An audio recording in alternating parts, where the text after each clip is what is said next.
Почитувани, Зоран Заев и бизнис олигархијата поддржана од власта ги трујат граѓаните. На фирми блиски до власта им се дозволува согорување на кокс и на гума. Скопје секој ден се гуши. Заев и Шилегов ништо не преземаат.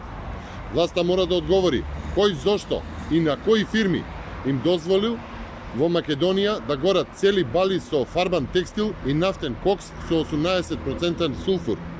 Отровниот воздух се шири насекаде, а последица се полните болници. Густиот чад, кој за нас значи болест, очигледно за некого е бизнис. Скопје не го гори својот отпад, туку отпадот од голем број на земјини светот.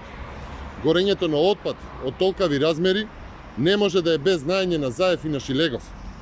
Според податоците кои што ги објавија медиумите, само во февруари оваа година во државата се има увезено и изгорено повеќе од 40.000 тони нафтен кокс во 8 фирми. Додека граѓаните се гушат и заболуваат од тешка болест на сметка на нивното здравје, некој заработил 12 милиони евра за само еден месец.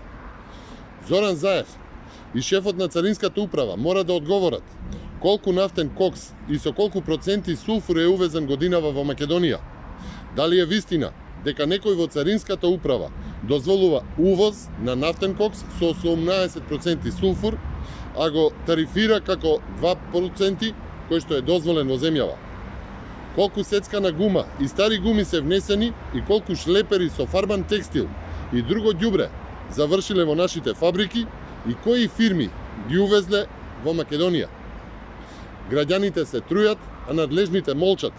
Одговори мора да има. Кои се увозниците на отровниот отпад и кои се богати на сметка на здравјето на граѓаните. Последиците се видливи, густиот смог секоја вечер во Скопје, во Куманово, во Битола, во Кавадарци, во Струмица, во Тетово. Е видлив. Загаденоста на воздухот е и до 10 пати над дозволеното, а ветува чист воздух веднаш. Труењето мора да запре. Оваа власт не е способна тоа да го направи. По 12 април следува одговорност за сите. По 12 април следува вистинската борба против загадувањето и справувањето со проблемите на граѓаните, посветено и одговорно. Ви благодарам на вниманието.